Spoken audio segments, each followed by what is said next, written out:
life, things are going to come your way. Things are going to happen, and you cannot stop it.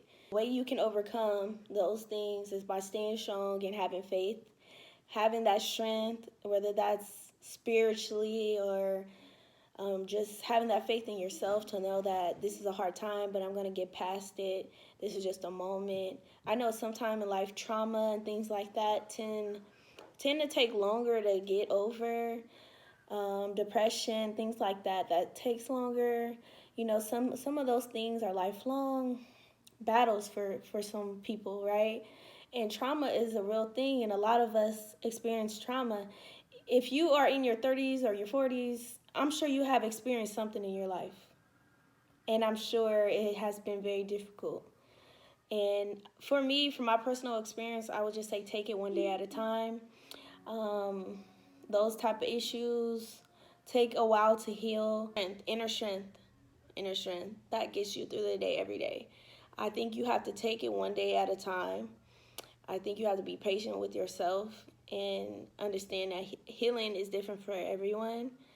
If it's trauma related or something you experienced that was traumatic, you just have to be patient with yourself. It's going to take time. It's not going to happen overnight. I know we all be wanting things to happen like that, but it's not realistic. Just keep your faith. Be spiritual if you can. Pray, journal, take walks, be around the people who you love, who put a smile on your face and make you happy. If you need therapy, go to therapy. That's a whole nother topic, but a lot of people don't like therapy. I went to therapy before. It was helpful. I can see why in the Black community a lot of people don't like going to therapy for things that they go through in their life, but I think it can be helpful. If that's not something you like to do, there's self-help books that you can read that can help you.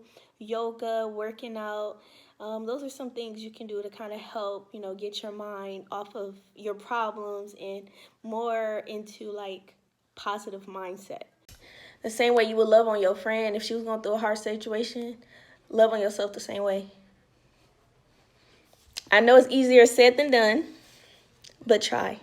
Try to love on yourself because self-love is important. Self-love is knowing your worth, is growth, wanting to be better, wanting to be a better version of yourself. I think that's self-love. What can friends and loved ones do to support someone who is struggling with mental health? I think what you can do is call them, check in on them, offer encouraging words, be an ear to listen to. Because a lot of times we just want somebody to vent to. We just want somebody to listen. Like, look, this is what I'm going through today. Man, this feels tough today. Like, this feels tough. Let me tell you why. You just need someone who can listen sometimes. Like, that's big. A lot of people, they know how to talk, but they don't know how to listen. So if you got someone who knows how to listen and they know how to be encouraging, and they check on you and they know how to be supportive, even though they going through their own problems, because don't think that the next person don't got no issues. That is just you. Everybody got problems. So if someone's taking the time out to check on you and make sure you're okay, or even come visit you and sit with you and talk to you about the things that you're going through, because life is hard sometimes, I think that would be something that you can do for a loved one or a friend.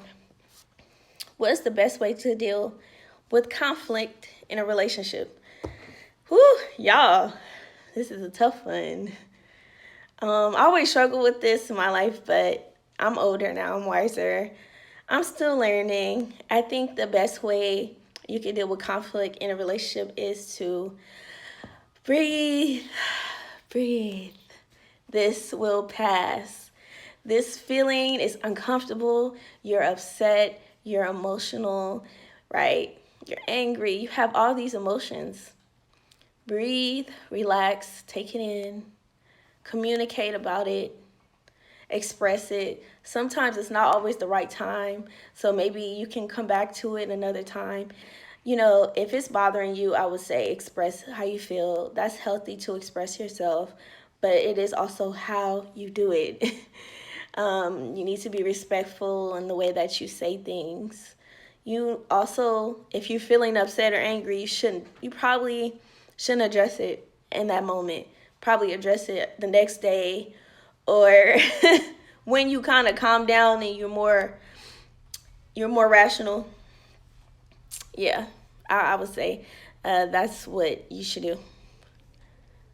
What does self-love look like? Self-love looks like someone who takes care of themselves, get up every day and walk outside, get fresh air. You take care of your body, care about your health.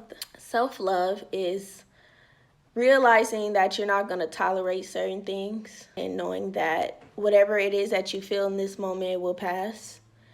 Being kind. I cannot say that enough. Like, a lot of us, we don't be kind to ourselves, including myself sometimes. Like, when you're going through a situation, you tend to be hard on yourself.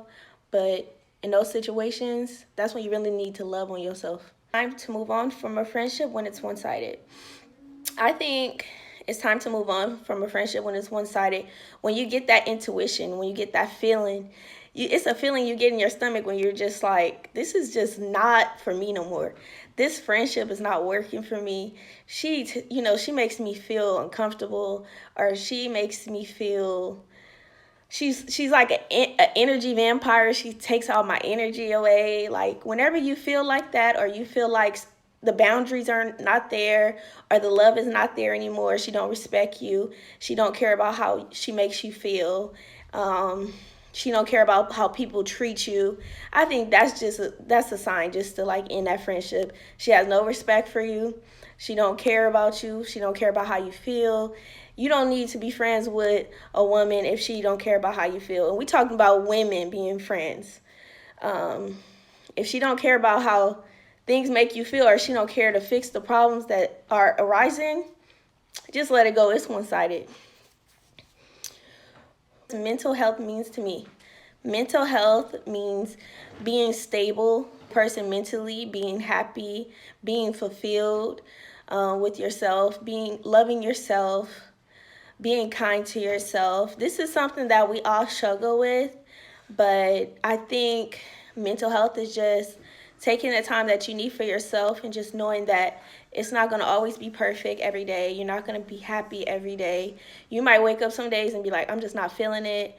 But just being kind to yourself and being compassionate towards yourself, the same way you would do a friend, you need to do that for yourself. That's what I think mental health means. Just being patient with yourself and where you are at and how you're feeling that day. But also pushing yourself too. Like, if some days you're just not feeling it, that's understandable.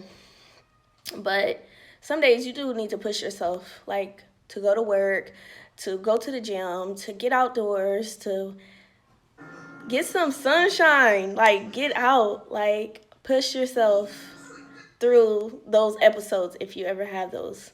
Because that's a real thing. We all experience it. We're not no robots. We all go through issues every day. That's part of being human, right? Next question. What advice would you have for someone who is just turning 18, a young woman who just turned 18? My advice for her would be to enjoy her 20s. Enjoy her 20s. Travel. Get established in life first. Have fun with your friends. Don't get caught up with the wrong crowd. And don't get caught up in a love that is toxic or that is destroying you, because it's just going to hurt you later in life. Don't have no kids in your 20s. Look, I know y'all going to come for me. I know y'all are. But look, I know some people prefer to have kids when they're younger because they want to be a young mom. But I disagree. And I think the older you get, that comes with wisdom, that it's actually better to wait until you're in your 30s. Because you're more wiser at that point. And you have a little bit more like life experience. So wait until you're in your 30s to have children, I would say. And most importantly, y'all, this is the number one. Make sure you have children with the right person. Because I cannot stress this enough. It's an epidemic of men who just are not ready for that type of responsibility or commitment. So just be mindful. I've been in that situation. A lot of things happen. Nobody's perfect. It's no perfect person. If you guys know anybody that's perfect, put a comment below. I'm sure it's nobody that's perfect. We all make mistakes when we're young, but you have to take that mistake and you have to turn that into wisdom. So next time, you're not going to make that same mistake. You're going to be much wiser about the people you choose, about the quality of men you like, you know? So definitely make sure, because if you pick the wrong man to have children with, your kids will most likely suffer. And you will suffer too, because you're going to be losing that peace of mind, and your children are going to be suffering because they're not going to have. Be careful about who you have children with.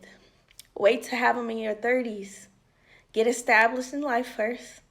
Travel, have fun with your friends, and enjoy your 20s. Don't get caught up in a love that's toxic in your 20s. If you can stay single in your 20s, you should. Because a lot of men that are in their 20s, a lot of them are not ready to settle down. And if you just want to date and enjoy life and have different life experiences, then do so. But just be safe.